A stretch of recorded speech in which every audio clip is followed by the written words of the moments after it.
You're in the right place. Welcome, everybody. It's Thursday, August 27th. We're 5 minutes after the 3 o'clock hour here on the East Coast, and we have a jam-packed show here today. Music for the movement, power to the people. We take you to Gary, Indiana, where power has almost completely been restored there. Calvin Davis with capital B joins us live. He's been doing phenomenal work there. He's also actually directly impacted by that. We take you on the ground there to Gary, Indiana, and Northwest Indiana, where people were without power for 2 weeks. Some, according to Calvin, still without power.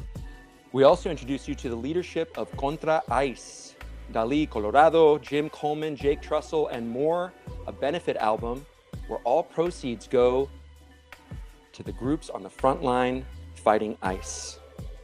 We get into all of that in the show. You guys are in the right place. Let's get the party started.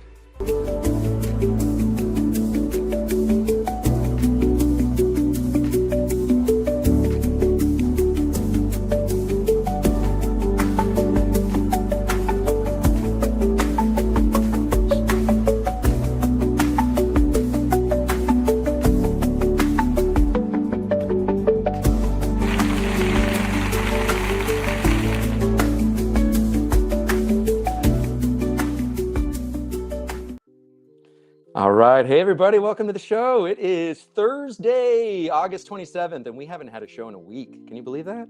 It's so cool to be back, man. I was in Los Angeles. I just landed here. I don't look too tired, do I? I got a zit on my nose, though, and my nose is red, but you guys are going to have to deal with that today, and also me going gray. But, you know, we've got some cool people here, and I've got you guys saw this at the Super Bowl, didn't you? This is my homie, Lalo Alcaraz. Ice out, baby. We have this proudly hanging in our home. This is at Levi's Stadium in Santa Clara during the Super Bowl. You guys saw all of that. So cool. You guys are watching us. Before I go too much further here, thank you to Closer to the Edge and everybody watching us there from their Facebook page, Closer to the Edge.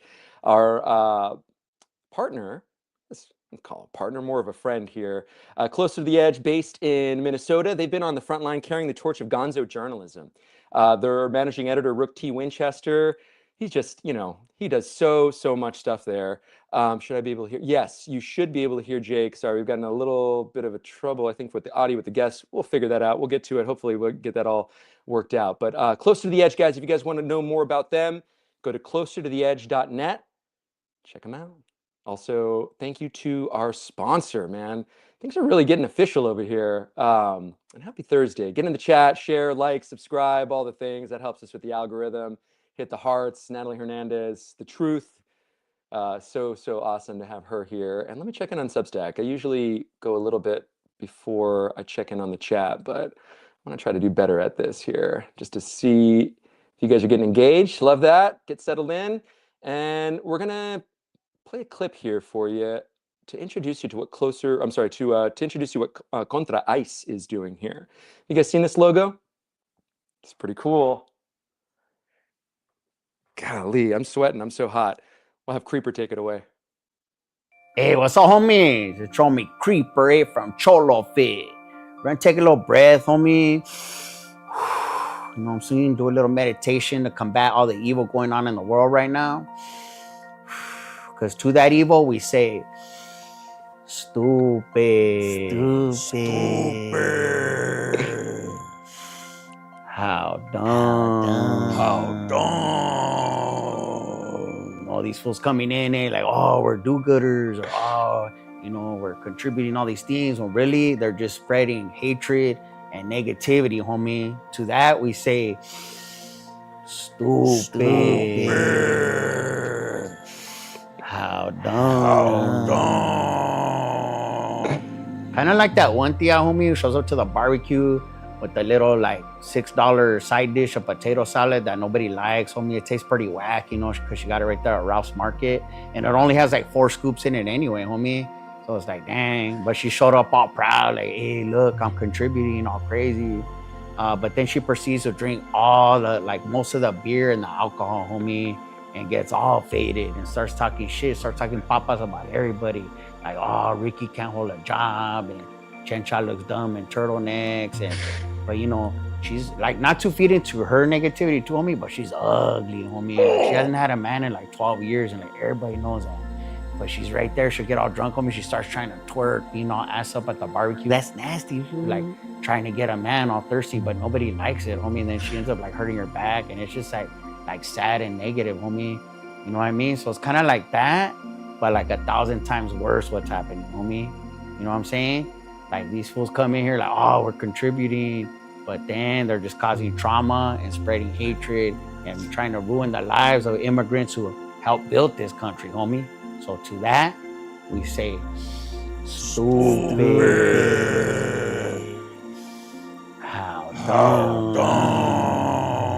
Hey, let's stay connected with each other, homie. We're gonna get through this. We have before, and know that Creeper loves you, eh? That's what's up. Stupid.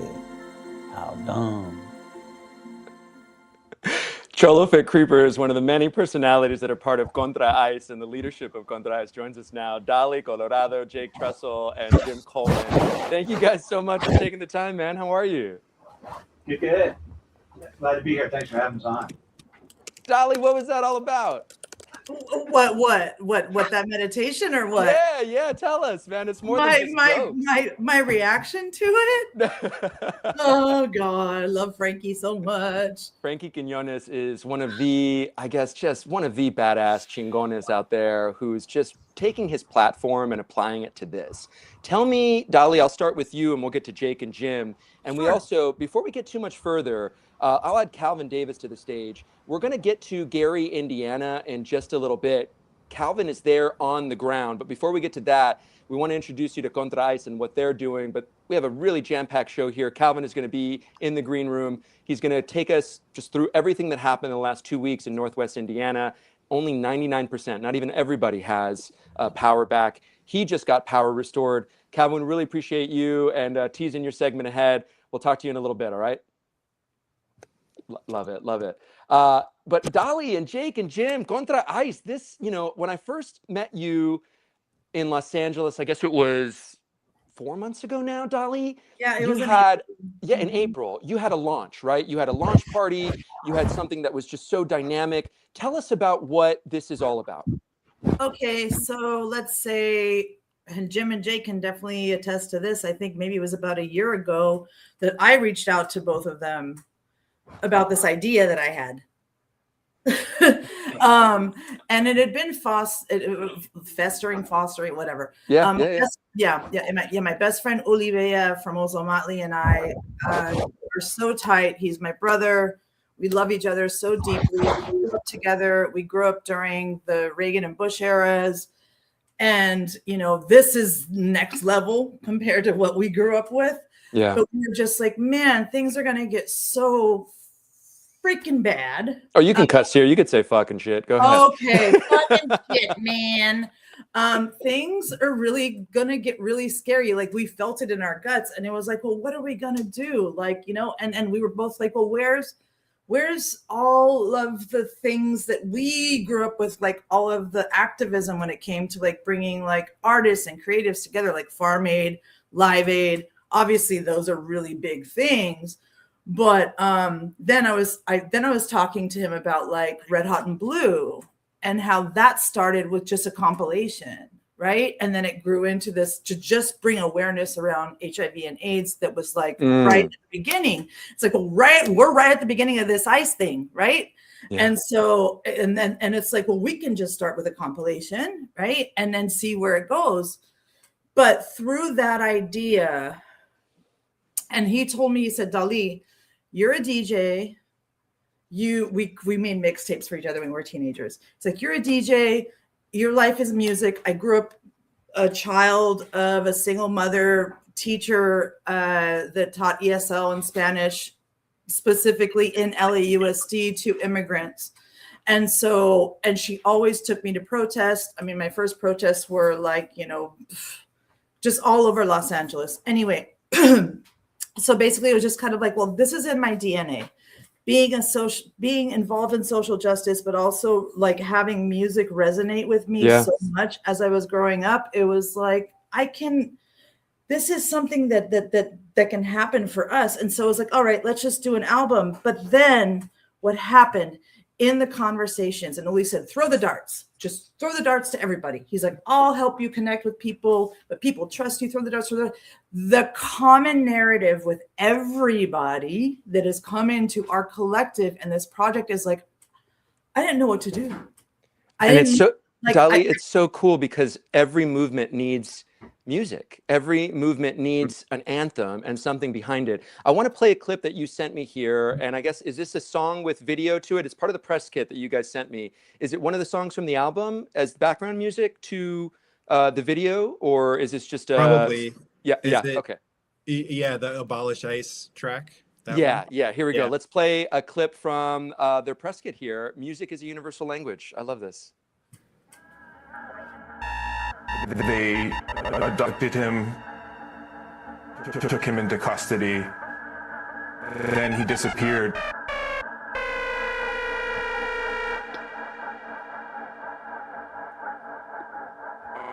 Abolish ICE.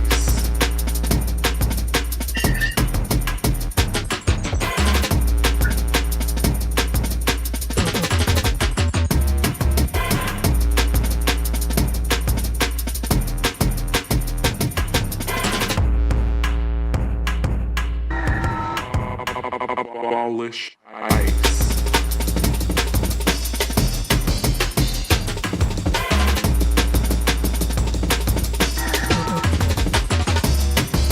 There have been crows, officers, not identifying themselves.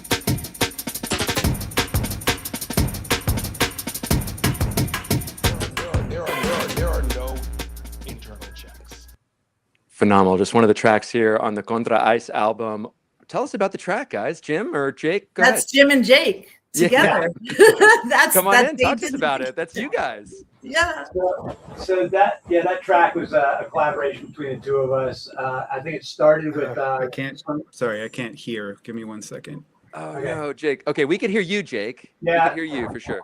I'll lead in. It's like that. So the collaboration between Jake and I think it started with some kind of textures and kind of grabbed, samples from, around the ICE activities and protests. And then Jake is a consummate junglist, and he kind of like, broke it apart and turned it into this, highly energetic jungle track. I mean, it's awesome. But somehow in a way, I forgot about it. Like watching it now, I'm like, yeah, it's like the spirit of rebellion kind of like embodied in there. Was that the intention to try to give those on the front lines sort of a track, a playlist for them as they're out there in their activism, or what was the inspiration behind this? I wouldn't say that was. I feel like for most of the stuff that I've done on the record, it's like it's a way of digesting and processing just the onslaught of kind of bad news and social political injustices. It's a way that it filters through me, and it's like detoxes. It detoxes it to me. It turns it into something more creative and positive in some way, if that makes sense.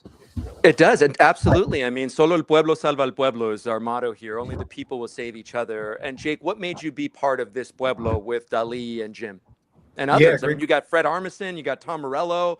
The list goes on and on. Yeah. Kathleen Hanna, Adrock, it's an incredible list of people. I was feeling similarly to what Dali was saying, like around early 2015, 2025, I'm like, this is going to get bad. And I felt kind of helpless, and then sure enough, by the end of that year, ICE was here in Chicago. I'm in Chicago, and ICE was here in force. And I'm sure you remember Operation Midway Blitz. And my community really rallied, which was excellent to see. We all got together and were learning about what to do and how to help. I was carrying my whistle around. I still am. But I also felt kind of helpless. I was like, what? Yeah. I don't know what I can do more than just, this super local community work, which is very important. Absolutely. But I wished that there was some way to do more. So when Dali called, I was like, are you kidding? This is exactly what I want to, you know. And of course, you know, it's art. So like, how much is that actually going to help? Well, actually, it can help immensely, as we know. We saw what happened in the 60s, right? When protest music really sort of did become the soundtrack for the movement. And yeah, the Abby Hoffman era, you know, Yeah. when we had a lot of these like songs that are used today, the Jimi Right. Hendrix Experience, you know, you hear some of these songs and it immediately takes you back to that era and that time. Dali, when you look at this album, when you look at the rollout, you know, from getting people like comedian Frankie Quiñones involved, from getting Lalo Alcaraz, you know, who's just this phenomenal quintessential Chicano artist, what are you most proud of? Our community that we're building. This is our family. Yeah. Like that's the thing, is that like it really, like what resonates with me the most is that it seems like we were all looking for something. We were all looking for some sort of purpose on how we creatively can fight this injustice with our art, right? Yeah. There are proceeds that are going to these organizations, but there's also proceeds going to our hearts and our spirits and our keeping our vibe up to keep creating things and create community, because that's the thing, is that fascism cannot break our creativity down. They want to, but they can't. And so I really feel the vibration of just Contra ICE, to me, is bringing everybody together to keep it going. As I say, let's do the damn thing. We're doing the damn thing together. And it's like just the joy and the love that and the community that this is all built for all of us. We're feeling so like, what the hell do we do? But now guess what? Here we are, and we're doing Contra ICE. Was it for you a specific example of fascism? You know, fascism, I think when I first got into independent journalism, I was reluctant to even say that word. And let me just check in with the chat here. Garden City, South Carolina, thank you guys so much for being here. And share this conversation, guys. We're live on nickvalencianews.com. Share it, amplify the message. That's the only way it gets out. Like, hearts, all that stuff. And then Swaggy McBaggy are one of my favorite commenters here on YouTube. I love his name here. So please amplify this. And if you guys are just joining us, we're talking with the leadership here of Contra ICE. It's a benefit album, and all the proceeds are going to community organizations that are fighting ICE on the front lines.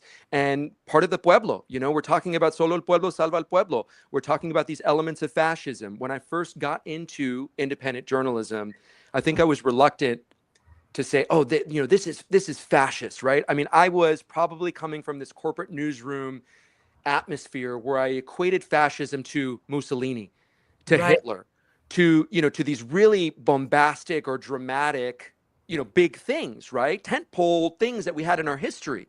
Totally. What was it for you, Jim, that it was so evident that we were slipping into this fascist state here?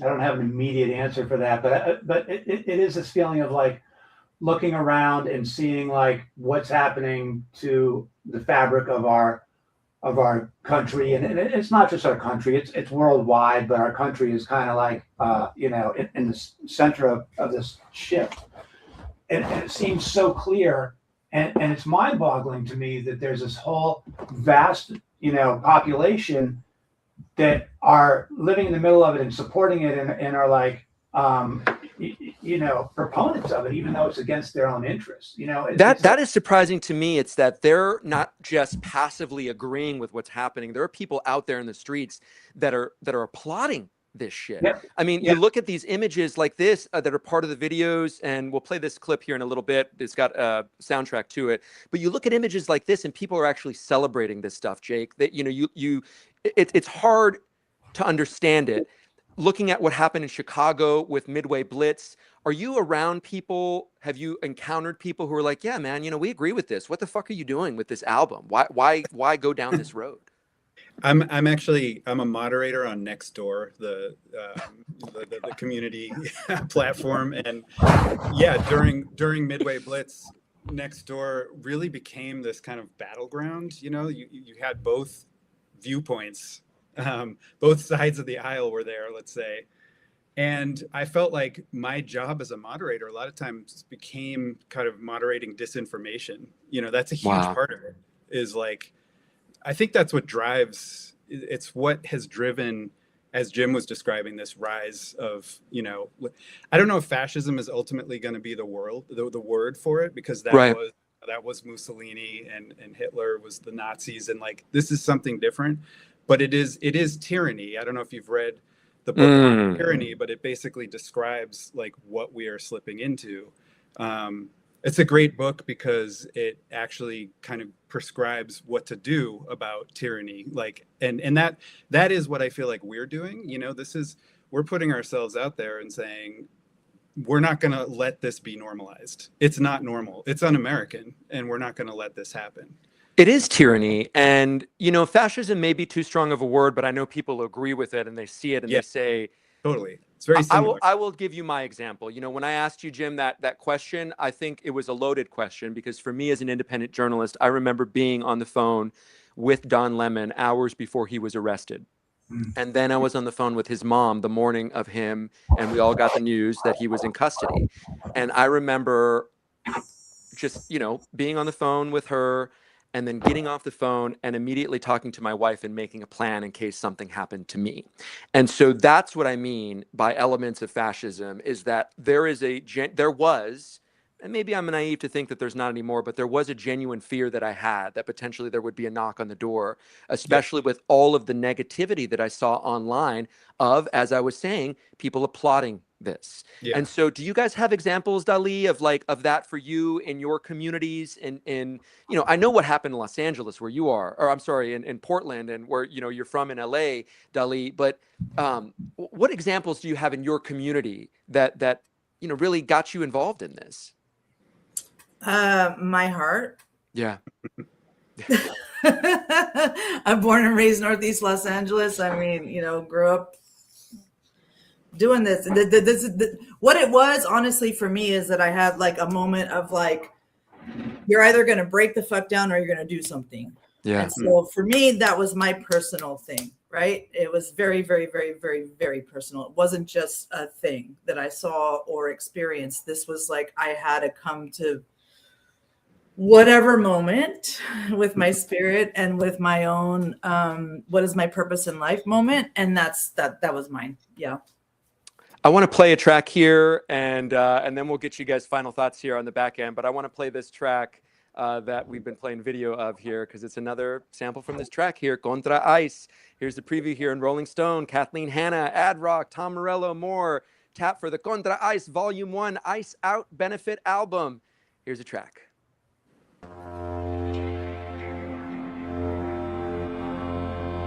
I was violated.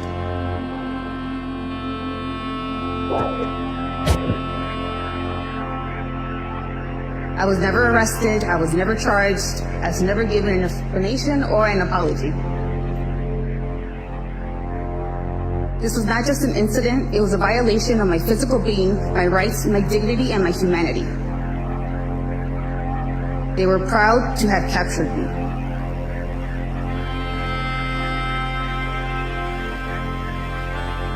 I was preyed upon.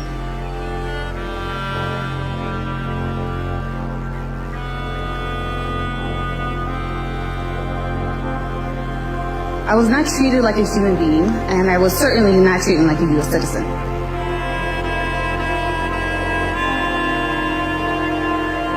They never read me my rights. I was laughed at and thrown into a filthy jail cell. And I will not rest until there's accountability, transparency, and change.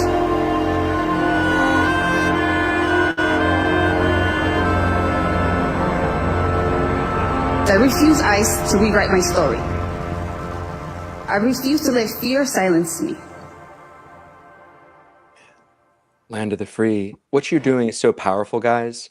I mean, I'm not bullshitting. Like, I just got goosebumps listening to that, and that powerful testimony. Dali, I know it's in your heart. I know that you need to be in action. You need to be given your flowers, because you have been quarterbacking all of this. You have been doing this as a volunteer. You have a full-time job. You're volunteering your time, your energy, your sanity in a lot of ways by helping coordinate everything. You know, it's just, I don't know. I just want to give you your flowers here publicly and let you know what an awesome person you are. We talk all the time that there's no superhero coming to save us, and you are the superhero for your community. Agreed. Totally. Thank you. Don't make me cry. Well, I mean, that's not the intention. I don't want to make anyone cry. I want happy tears here. It's happy tears. I mean, just this project is everything to me. And our community that we built is everything to me. So it's just something so incredibly special that this is what we all needed. So thank you, Nick. Thanks for giving me my flowers. I appreciate that. Yes, and you know, we're going to bring Jim and Jake back to the stage here, but you know, is there anything that you want to say? I want to give you the spotlight here for just a few seconds. Is there anything that you want to say with this platform that you have right now? Anything that you want to tell people out there as to why they should get involved if they're reluctant to at this point? Well, I mean, I think that our network of creative people is so incredible, and we really came together. Yeah. And created something so beautiful. But I think that there is maybe not a disconnect, but that people don't know that we're doing this all volunteer. This is everybody coming together and just working hard to bring this movement. So none of us are getting paid. I mean, I'm working, you know, and I will do it, but it's like we need donations. We've needed donations to get to the place that we are, but we still need donations to actually operationally run. Yeah. Because we do have a 501c4, Build Art Make Change, that we had to do. And Contra ICE is under the umbrella of that. But we're just working with no pay at this point. And to continue the movement, to put out the next volume, to do the next concert, we need money. So Amen. Donate to us, please. How can we, as we bring Jim and Jake back to the stage, and we're going to get to Calvin Davis, and I see Alejandra Acuña in the green room right here. She's a chingona in her own right here, Dr. Acuña. We're going to get to her book on the back half of this show. How can people follow with what Contra ICE is doing? How can we follow what you're doing, Jake, Jim, and Dali? The floor is yours. ContraIce.com. It's contra-ice. Jim? Actually, oh, sorry. Go ahead, Jake. Oh, it's good. We have good SEO, so just search Contra ICE. It'll come up. Yeah. And that album is out October 2nd, and you can pre-order the vinyl and digital as well. And that's the kind of the first step, I guess, in kind of what we can see doing, social change. Just amazing stuff. Amazing stuff. I really just want to thank you guys for taking the time. And I know it took a lot of planning getting all three of you guys here coordinated. We wanted to get Yuli from Ozomatli. He couldn't make it. But tell us, gosh, man, I can't begin to explain to you how dope it was to see Ozomatli there at the No Kings rally and to see them still using their voice and their platform. I mean, it's just amazing what you guys are doing. So how can we donate? I'll give you guys the last word here before we let you go and get to Calvin Davis. How can we find it? It's contra-ice.net or tell me one more time. .com, yep. And there's a donate link there. That's probably the easiest way. Yeah. And also, if you just go to our social media is really incredible. So you just go to our social media, just go to our website, contraice.com, Build Art Make Change. It's all right there. You can pre-order the album. And then also one little thing, but we are doing our album launch event in Los Angeles on October 3rd, downtown LA. And you can also pre-order tickets online as well. And there's going to be special intimate performances by a lot of the artists that are on the album. And you're not going to know until September 1st, but look at the album and just guess. Tom Morello, Ad Rock, Kathleen Hanna, and more. Look at that. I love this stuff. Ice Out, Contra ICE Volume 1, benefit album. I've got my towel here from the Super Bowl. Shout out to you guys. Thank you. Thank you, Nick. Thanks, Nick. Appreciate it. Remove that. Thank you guys so much for taking the time today. We really appreciate you guys. God bless you. Thank you. Love you. Love you too. Bye, guys. Wow. That was awesome. That was awesome. We really wanted to get them on the show to promote what they're doing and just all the efforts that they've made and contributed to the community. You know, solo el pueblo salva el pueblo. We really, really believe in that motto here. We pivot now to another important story that has been dominating independent news headlines. I don't know where the national media has been. They finally caught up to our next guest here. Calvin Davis is a reporter with Capital B, and they've been on the front lines of what is happening in Northwest Indiana. Thousands of people without power for weeks. Calvin, initially I thought that you were in Atlanta, but you're actually impacted directly by what happened. Tell us what the situation is there now. Thank you so much for joining us. Yeah, so it has definitely improved over the course of the last 2 weeks. The storm that originally hit us came through on August 11th. And since then, the story for me, at least in my reporting, I've gone through a couple of stages. It started as a weather story. I learned more about a derecho storm than I would have ever known in my life. But it started there. And then it started, to lean itself into what the actual issues here are. And so, from a weather perspective, we have a lot of trees. We also had a very rainy season this year, which caused a lot of trees to be uprooted. So we're not just talking about branches. We're talking about 60-foot trees being fully uprooted. And at least here in Atlanta, you've got trees that were planted 100 years ago, and now they're very susceptible to falling. Is that a similar situation in Gary? You've got a lot of big old trees that are... Yes, a lot of big old trees, And I was able to speak to an arborist who studies the tree coverage by percentage by the cities. And we had the highest in the area. We were at 28%. A nearby city was at 16%. And we're also the largest city. So you're looking at a higher percentage of a larger area. We have a lot of trees. And so, and it wasn't just the city either. We had 300,000 people without power initially. So the entire county was out. And it just so happened that Gary was the last city to get its power back. 300,000 people without power is like half the size of Memphis, right? You got half the city of Memphis without power for 2 weeks. Yeah. The initial speculation was that, look, if this was a white community, if you had an all-white community or an affluent community, you'd have whatever power agency that was in there, you'd have FEMA in there, you'd have all sorts of resources in there. How much merit do you think there is to that this is predominantly a community of Black and brown people? So, and that's why I kind of started my reporting with the storm itself. The storm was a historic storm. We're talking about hurricane force winds on land. But I think that the issue is on the front end, what was the preparedness? And so our utility company goes to the regulatory body, which is the IURC. That's the Indiana Utility Regulatory Commission. They go to that committee so that they can hike rates. When they go there, they have to explain why they want to hike rates. In the last filings that they've listed that they wanted to perform system hardening measures. And so a lot of that revolves around vegetation management. And there's a class action lawsuit being filed right now against the utility company. And I've looked at there's 18 allegations there. Every single one of those allegations has to do with vegetation management and ignoring requests for eliminating trees that were near power lines. And so there are some communities around here that do have underground power lines. And so we think that poor infrastructure here, poor infrastructure management here over the last maybe 10, 15 years or so may have contributed to that. And on the back end, as we're talking about, lineman crews had to come into the city, get lines off of trees. Our mayor has accused the utility company of kind of dragging their feet and getting here. The president just approved a major disaster declaration for the area, and so that should open up a lot of funding for individuals, and they can apply for those themselves.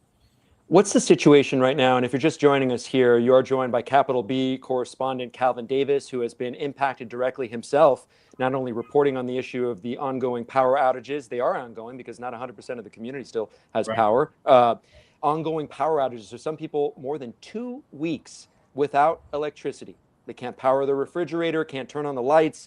They're in the dark. And this is a community that for the last 10, 15 years has, from what Calvin is reporting out, has been sort of overlooked when it comes to infrastructure maintenance. You would think that if this was a community that had some means, that if there were higher property taxes or homes that had a little bit more value to them, that there would be more people willing to help. Yeah. How are you doing right now? I mean, you're reporting on this while also living through it. That's got to be, that's awful, man. Yeah, and I would say really the work has been able to kind of keep me busy throughout it all. Like I said, I started with the reporting, talking to meteorologists, talking to environmental scientists. That kept me busy during the first week. But it's dark at night, and you don't realize how dark it gets, but also our dependency on electricity. And so in the first couple of days, you still have the habit of flicking a switch when you walk in the room. You still have the habit of kind of opening the refrigerator, as you just do, just to look around. But after about 7 days, it starts to set in a little bit, and you start, kind of getting a bit of comfort with the dark. I hate to say. Jeez.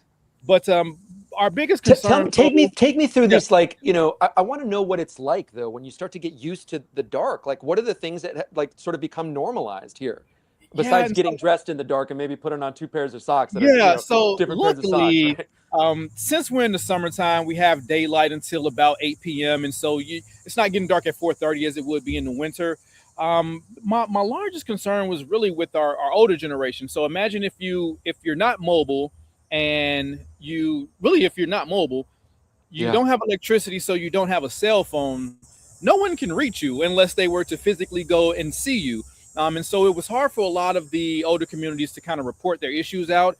And even as we go forward, no one's able to keep food. So people need food every single day, which require you to get out the house every single day. And so we have a lot of older residents who haven't been able to stand in line. Some of these lines have been, wrapped around buildings. They're not able to, to get out and stand in those lines. So what we've really seen is the community leaning on itself. We've seen individuals, pulling out their saws, helping neighbors chop some of these trees, and also delivering food. Some of the food truck people have been staying open late, giving out free food. So we've seen a lot of that, and that's been a silver lining here.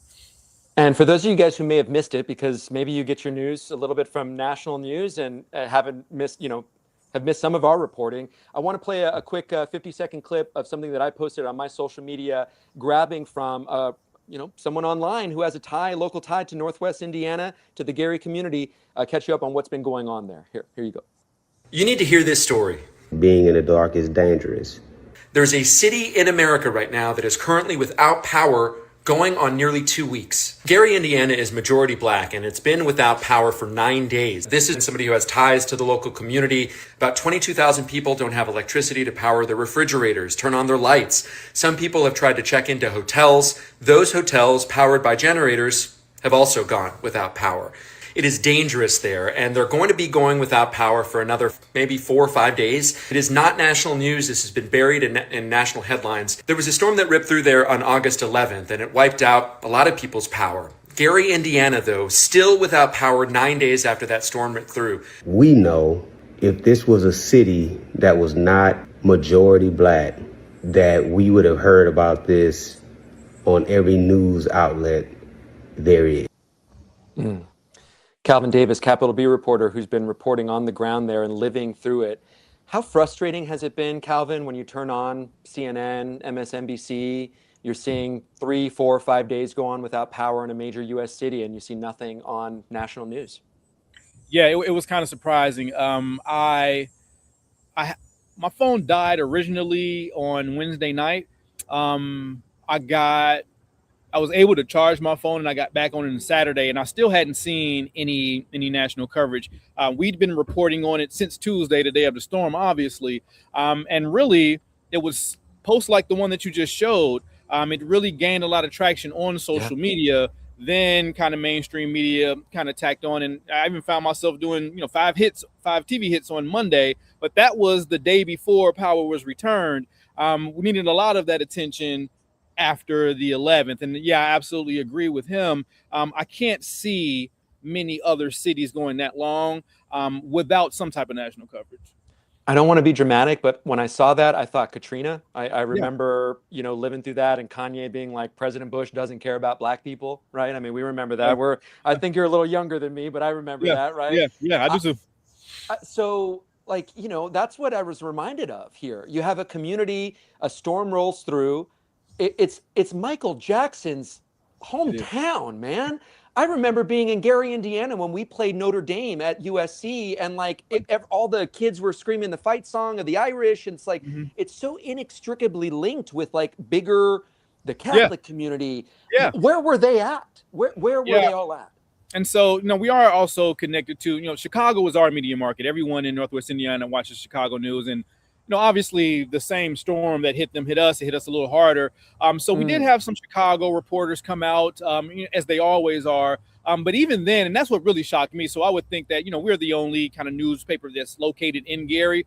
So it didn't shock me that our coverage didn't pick up bigger. But once even Chicago was covering us, I thought that it would have got some national coverage after that. And it still took the TikToks of some of our residents to get seen by other people in the country, and they shared it, and then it was able to cross their radars. But either way, we're happy to get the attention now, because it's going to be needed as we go into the future. Like I said, so many people have to toss their food out. They may have used their stamps to get that food, have to wait until their stamps are replenished to get more. And so, food is a big need. Our medical supplies for our elderly. A lot of people, maybe on CPAP machines and things like that. And we still have people without power. Even this morning, I saw that some residents have had fires on their power lines. I reached out to NIPSCO. They said that that has to go through the fire department. They haven't gotten back with me yet, but so we anticipate that even after national media leaves, there's still going to be a story to follow here. I mean, there's going to be a story to follow, and we're going to lean on you, Calvin. You're welcome back to the show anytime. You're phenomenal. We love reporters that are honest, man, and rigorously honest about what's going on and transparent. And also, man, my heart goes out to you because you're living through it. And as a national correspondent, I often parachuted into communities, but there was times where I'd be trapped there too. I remember being trapped in Puerto Rico. I was there when the hurricane, Category 5 Hurricane Maria hit, and how helpless we all felt. I had no idea how I was going to get off the island. Yeah. And it wasn't me that was living through it. I was there to report on it, but I was also kind of living through it. And I could only imagine what it's like for someone like you who's, you get your mail delivered here. Your roots are there.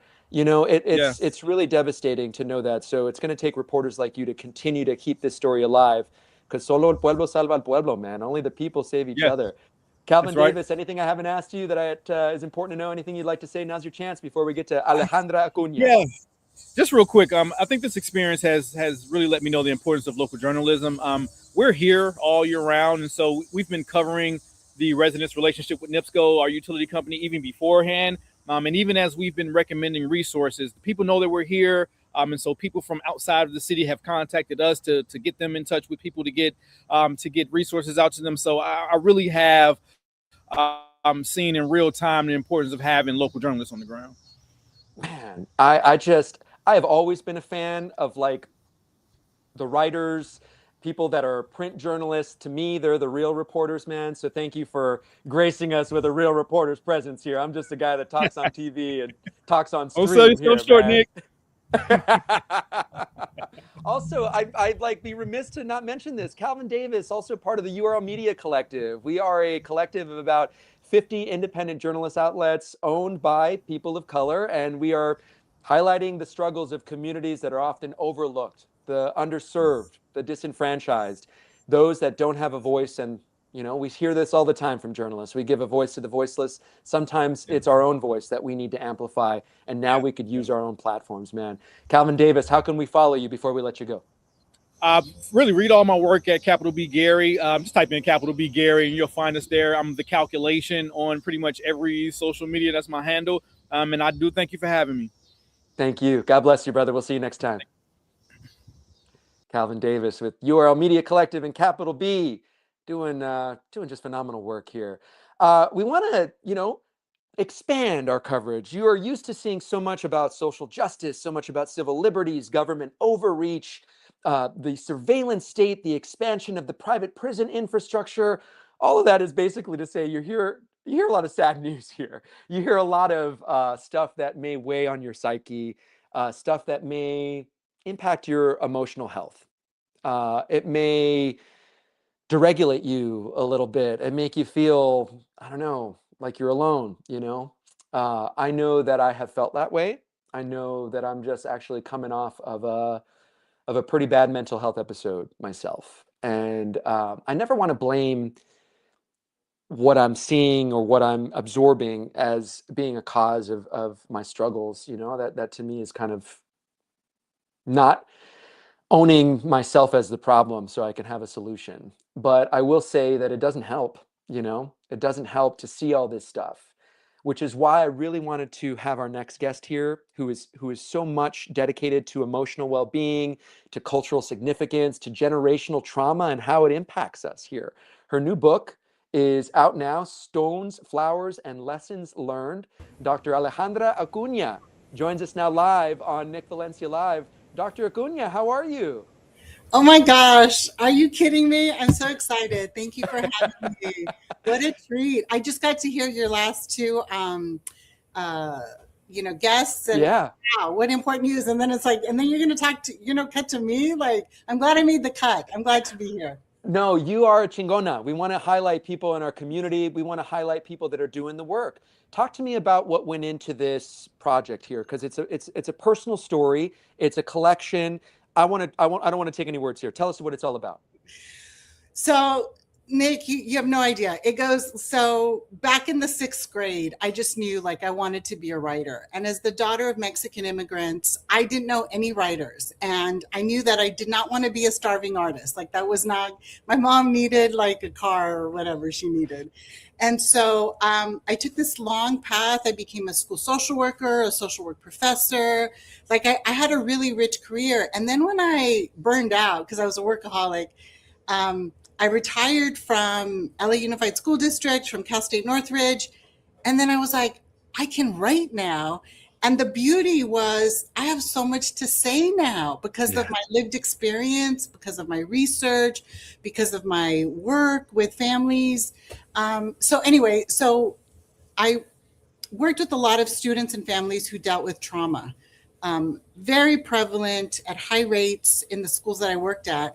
And I came across this really interesting intervention, a couple of studies. So in African refugee camps, they did this thing where they would have refugees sit outside and put like a rope on the ground that represented their autobiographical timeline. Then either a lay counselor or a mental health professional would give them rocks and flowers and ask them to place the rocks and the flowers on their autobiographical timeline and then tell the stories about their rock and flower moments. And it turns out that telling those stories in like rich sensory detail over time decreased their PTSD symptoms. And if that weren't enough, wow, whoever was the listener would know, like record their stories. And then those stories could be used in like as testimony, like war crimes. So I was just like, oh my God, so this metaphor of telling our story, our whole story, not just the one thing that happened to us, but our whole lives. Our whole lives are full of rocks and flowers, and telling those stories is healing. And I found that it was incredibly healing for me. Even in retirement, I thought I had healed a lot. It was so incredibly healing for me. And as people read it, they tell me like, oh, I can relate. It helped me to transform. And I'm like, oh my gosh, you mean me being vulnerable, telling my stories can help other people? I mean, like, I got left to do. What is the metaphor of rocks and flowers? And for those of you guys who are just joining us here, you're joined by Dr. Alejandra Acuña, the author of the new book, Stones, Flowers, and Lessons Learned. She's a Chicana, an author, and somebody here to share her story. What is the metaphor of stones and flowers? So the idea is the way that they used it, it's called narrative exposure therapy. The way they used it is that they were symbolic, right? The rocks on the timeline, the flowers. And it's the idea that the rocks are those really heavy, painful times in your life. So for me, it was when my mom died. Like that was an incredibly painful rock in my life. And my dad died when I was 17. I've never been the same since. Exactly. And there's something about writing about that, the good, the bad, the horribly beautiful. There's something about telling the whole story that lays it to rest, that brings some peace to our life. So rocks are the painful moments, and then the flowers are the beautiful moments. Like when I graduated, I got my PhD at UCLA like in my mid 40s, like after my divorce, and my middle school age daughter was like standing in the audience, like literally standing in her chair in the audience, so I could see her when I was walking down the aisle. So there are rocks and flower moments. It's so interesting that my mom and my daughter figure big in my examples, but that's what came up. But anyway, so that's what they represent. They represent, and we all have them. We all have rock, difficult, painful moments, and we all have flower, beautiful, triumphant stories. Is there a scenario where the rock becomes a flower or vice versa? Or is there, yeah. Absolutely. I mean, for sure. I ask as a loaded question because I just went through a very rock moment here. Then why don't you tell us, Nick? Because the example's not coming up to mind. I'd love to hear yours, actually. What is yours? I last week had a very, I don't want to trigger anyone here, but I was on the phone with the suicide prevention hotline last week, and I've never made that call before.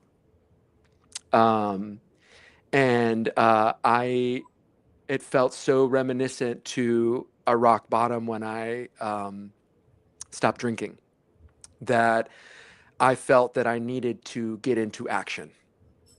And with the mental health challenges that I have, my disease of perception often encourages me to isolate, or it tells me that I'm alone. And that comes with a tremendous amount of shame and embarrassment. For those of you who have mental health issues, you know that when you are on your darkest moment,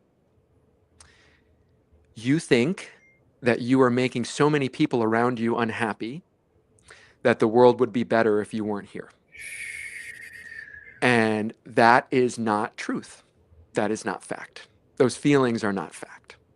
And so what I found myself doing over the course of the last 7 days was getting into action in order to try to turn, and I didn't know I was going to be talking about this, but in order to try to turn that stone moment into a flower moment, so that I could be relieved of the bondage of self, And I guess that's the example that I have, is that this rock moment very recently, I'm trying to turn into a flower moment, Yeah, I think you did it, my dear.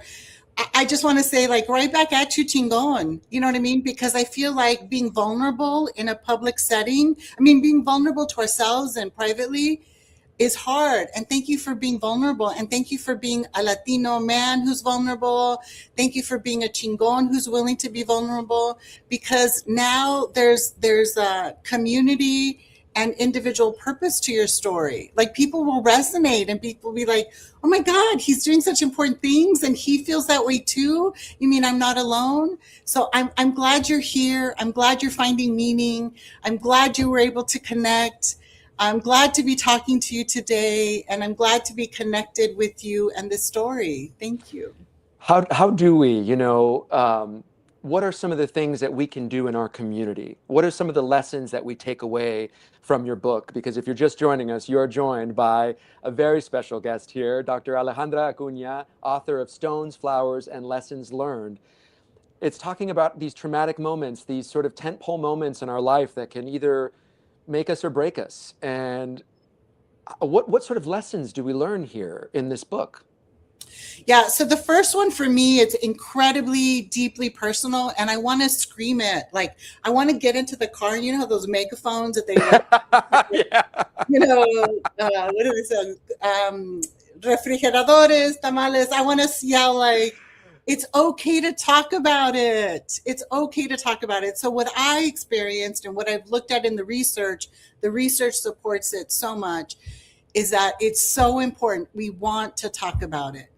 And if anybody's ever been through a breakup, they know, like, I want to talk to my friends about it 10 times. And when they're sick of me and stop answering my phone calls, I'll find another 10 people that I can talk about it.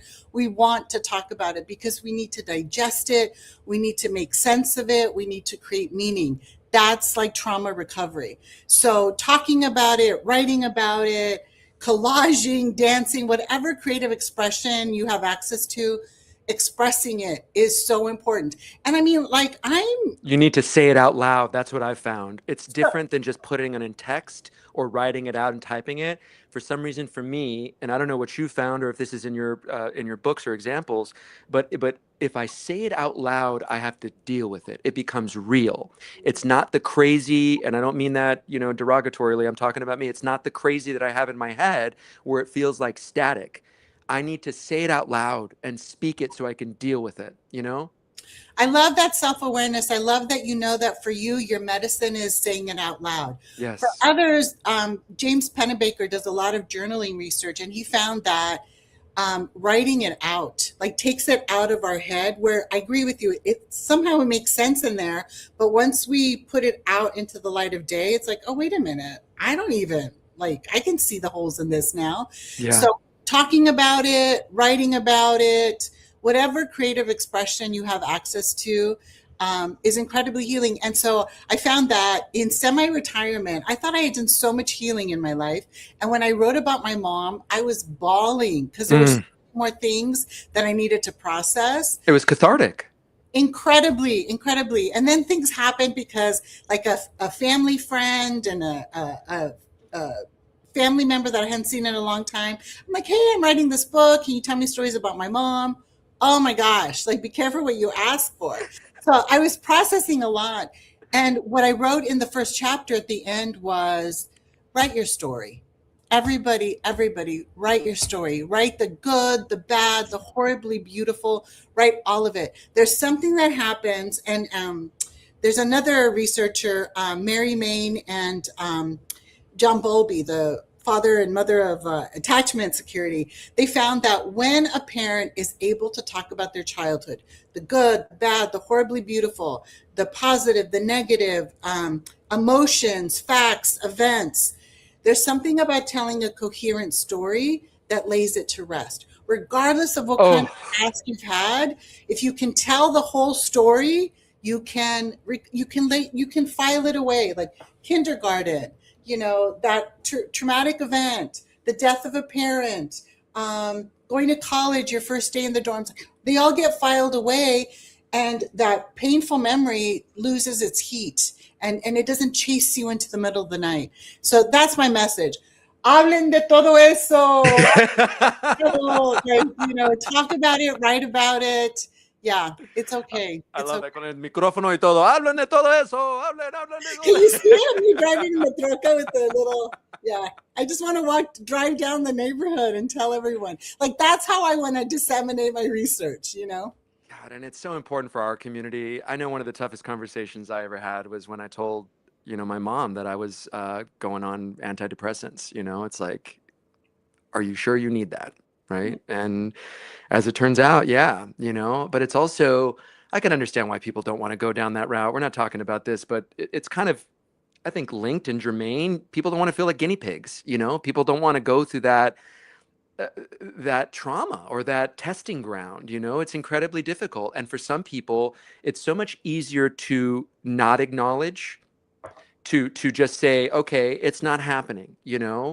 I could only imagine what it was like for my wife to be married to an alcoholic, an active alcoholic. I'm in recovery, but to be married to an active alcoholic and not want to admit maybe that, hey, my husband who likes to party and is really fun is actually blowing up his life, And I think the more that we talk about it, that's why I was so adamant and wanting to have you here when Jorge reached out to me, your publicist, to get you here, because I want to use my platform for people to see what I'm living through. Our motto is not only solo el pueblo salva al pueblo, but our inner constitution here is transparent methodology, be transparent and be rigorously honest.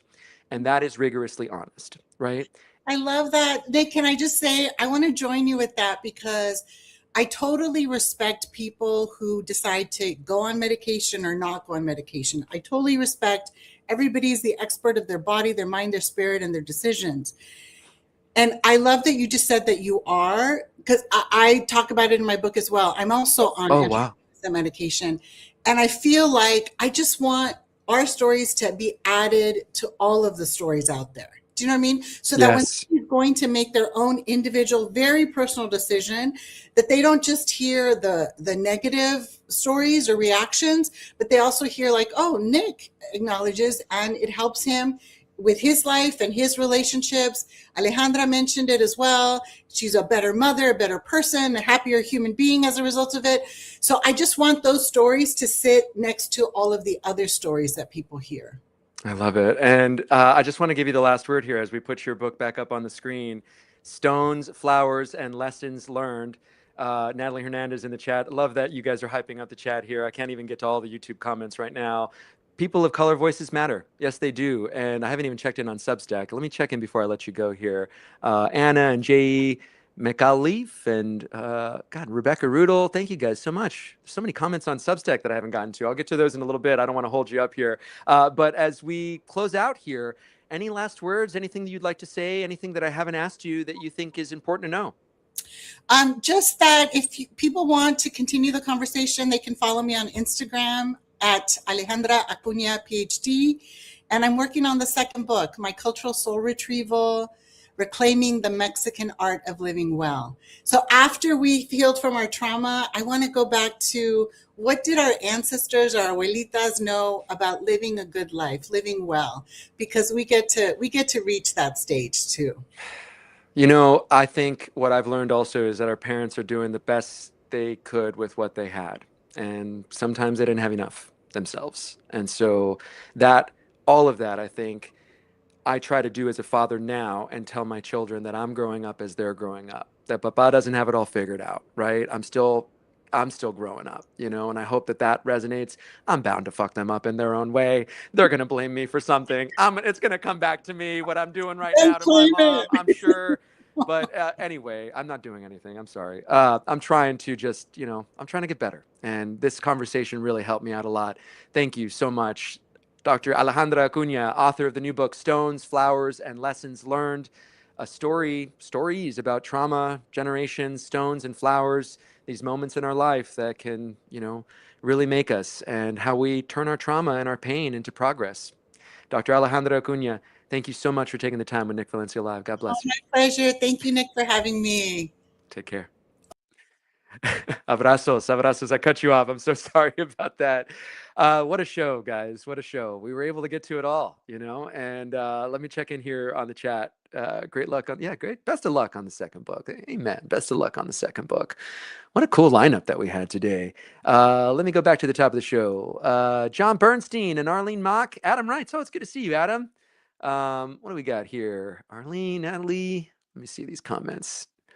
Oh, J.E. McAleef, these asshole snowflakes, they're so concerned about being seen, committing their crimes, they must focus on creating a smokescreen. I don't know. I hope that's about the ICE agents, not the people that they're going after. Oh, yes. Okay. What's the group? Great. Okay. Yeah, she's not on that side. Good. Thank you, Arlene, for sticking around and wanting to learn more. Well, you guys, thanks, J.E. All right. And yes, if you guys want to follow Calvin, Gary, Indiana, go to Capital B. Adam writes, thanks for your comment there. Just catching up with things here. And if you guys missed it, we had Contra ICE, the leadership of Contra ICE, at the top of the show. They have a new benefit album out with Tom Morello, Kathleen Hanna, Ad Rock, my friend Lalo Alcaraz, Fishbone, Fred Armisen. I mean, the list goes on and on. I'm kind of, you know, I've been helping try to amplify this stuff. I went and I did a piece on them when I first met Dali back in April with Frankie Quinones, Creeper, Cholo Fit. Guy's hilarious, man. Love that. And then we also took you to Gary, Indiana. We also took you to Northwest Indiana, where we talked to Capital B reporter Calvin Davis about what he's going through and what he's living through and what has happened to that community in the last 2+ weeks. You know, a lot of people would argue that if that community was a little bit more affluent, they'd be getting more resources right now. And we finished the show here with a personal conversation. My wife is leaving. It's okay. Go ahead. There you go.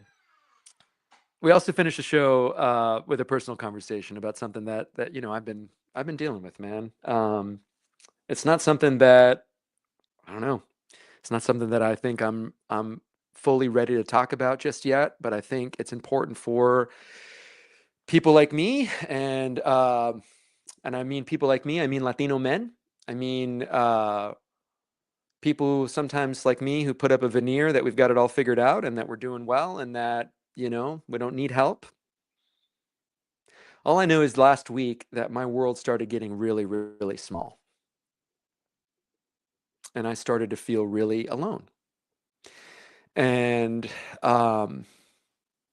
with that comes a lot of shame and embarrassment. And I want to say this to anyone out there who is listening to us still, or who may be watching this on replay, listening to us on, podcast, whatever,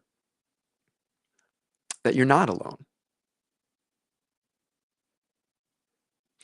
I need to hear myself say that, because I know that there's a fellowship and a community out there for me, and there's one out there for you if you want to take it. Help is always there. The helpers are always around, man. I think it's really hard sometimes to see past the traumatic things that are happening on the streets of America. The ICE agents that are getting more aggressive, the American citizens that they've killed, the people that they've murdered. It can be heavy, especially when you're living through it like Calvin, when you're also reporting the story and asking the same thing that the people you're interviewing are asking. Where is the help? I have said this so many times on this show, que solo el pueblo salva al pueblo, that only the people save each other, because I really, really believe that. I live that, man. I think we live right now in an epoch of time, and perhaps this is just me coming to my own realizations, that we cannot guarantee help from the government. Sometimes this system that we pay into for help doesn't help us back, or the help is disproportionate sometimes to what we put in. We had a president a long time ago say, ask not what you can do, or ask not what your country can do for you, but what you can do for your country. And I think I want to hyper-focus that a lot more into our communities. Right now, we are in a time where it takes each one of us who are willing to use our privileges to step up and speak out against what we see is happening. 14 months ago, when I made the decision to launch NVN, I didn't know that we were going to be here like this. I didn't know that we were going to have a show where every week we have an engaged audience. I didn't know that millions of views would follow us every month. I was just trying to meet the moment because there was a moment to meet. I interviewed for those jobs in the mainstream. I thought that my life was destined to be on TV for the rest of it. And I still do television. You guys saw I was just back out in Los Angeles. I'm going to have a new project coming out in January with the History Channel. I can't give too many details, but I'm going to be back on TV. I think I got some of your guys' hopes up when I said that. Like, you guys thought I was going to go to like NBC or CBS or something like that. Now I'm right here, man. This is where I'm at. This is where I belong. This is where I've been made to feel is my community. Because for so long, I was in a newsroom where I felt uncomfortable or unwanted. I felt alone. It's not so much a bias of liberal or a liberal bias in the news. I think the smarter that you are, the more well-read you are, the more liberal that you tend to be. That's my opinion. I have noticed more. What is more pervasive in the mainstream and corporate media is a pervasive bias of elitism. And despite this nice coat, I'm wearing cutoff jean shorts here, man. Let me just stand up. It's like, I'm not elite. This ain't elite, man. I'm wearing high socks and Nike Cortez when I'm not here, man. This is just to be respectful of the guests. This is an anti-elite platform, but we do elite reporting, and we showcase elite people. People who are overlooked, people who may feel alone themselves, because it takes each one of us in our privileges to step up and extend our hand. Thank you guys for helping make truth go viral here, man. Thank you to all our guests, Dali Colorado, Jim Coleman, Jake Trussell, Calvin Davis, Dr. Alejandra Acuña, and just thank you to everyone out there who believes in us and who believes in what we're doing, because I feel like we're just getting warmed up, man. Our thanks also to our sponsor, man. This is what I'm talking about. I had no idea that we would be in this position. We've got a sponsor. Diaz and Gaeta Long Firm. Consulta gratuita. First consultation is free. You can reach them at 678-503-2780. You're going to see a lot more of Counsel Giovanni Diaz. Not so much Zach Gaeta. He doesn't want to be on air that much. But Giovanni Diaz, Counsel Diaz, has so much insight to share with us. We've already started to collaborate in more ways than we're even making public, because some things, when we help, they don't need to be made public, man. There's a lot of people that need to be helped out there.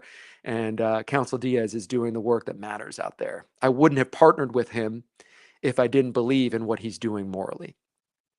You know, there's a lot of people who have, I wouldn't say a lot of people. There's been people who have come and approached me with money, and not all money is good money. And I'm grateful to what I have built here, and then I didn't live beyond my means when I was a CNN correspondent, and then I could use a little bit of my privilege to say no or tell some people to fuck off that are trying to take advantage of the traction that we gained, because this is real, man. This is authentic. This cannot be faked. You know, we're in this for all the right reasons. We're in this because we care. We're in this because we really believe in what we're saying. There's no scripts, no teleprompter. All of this stuff is coming off the top of my head. I had no idea what I say half the time. I have to go back and watch the show to make sure I didn't fuck up too bad. Thank you guys for helping us make truth go viral. Thank you for spending an hour with us here. Hour and 17 minutes here on Thursday. I had a lot to say. We had a lot of guests. It's Thursday, August 27th, and you just watched the latest episode of Nick Valencia Live. Have a great day on purpose, everybody.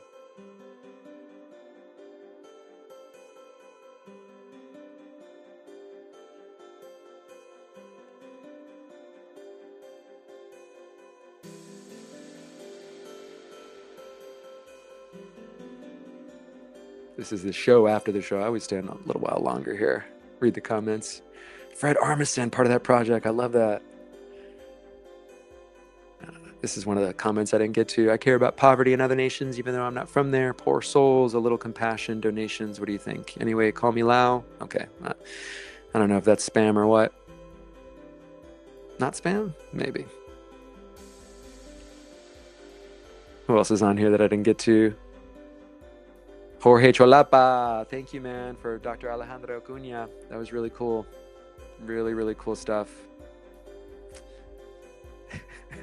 Dali, you saw the jean shorts? It's hilarious.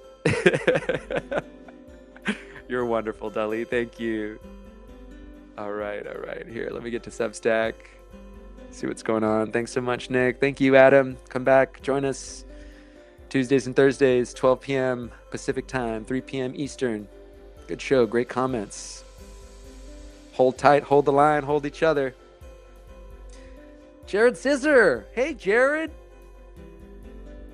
Natalie and I were just talking about you, man. You need to come back on the show. We'd love to have you.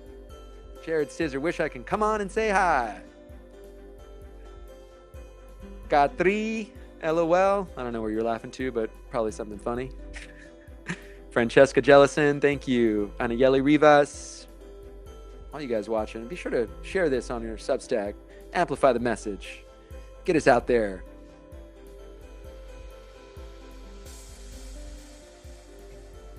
I'll leave you here with a little creeper meditation. Hey, what's up, homie? It's your homie Creeper, from Cholo Fit. We're gonna take a little breath, homie. You know what I'm saying? Do a little meditation to combat all the evil going on in the world right now. Because to that evil, we say, Stupid. How dumb. All these fools coming in, like, oh, we're do-gooders, or oh, you know, we're contributing all these things. When really, they're just spreading hatred and negativity, homie. To that we say stupid. How dumb. Kind of like that one tia, homie, who shows up to the barbecue with the little like $6 side dish of potato salad that nobody likes, homie. It tastes pretty whack, you know, because she got it right there at Ralph's Market, and it only has like 4 scoops in it anyway, homie. So it's like, dang. But she showed up all proud, like, hey, look, I'm contributing, all crazy. But then she proceeds to drink all the, like, most of the beer and the alcohol, homie, and gets all faded and starts talking shit, starts talking papas about everybody. Like, oh, Ricky can't hold a job, and Chencha looks dumb in turtlenecks, and but you know, she's like not to feed into her negativity too, homie, but she's ugly, homie. Like, she hasn't had a man in like 12 years, and like everybody knows that. But she's right there. She'll get all drunk, homie. She starts trying to twerk, you know, ass up at the barbecue. That's nasty, like trying to get a man all thirsty, but nobody likes it, homie. And then she ends up like hurting her back, and it's just like sad and negative, homie. You know what I mean? So it's kind of like that, but like 1,000 times worse what's happening, homie. You know what I'm saying? Like these fools come in here like, oh, we're contributing, but then they're just causing trauma and spreading hatred and trying to ruin the lives of immigrants who helped build this country, homie. So to that, we say stupid.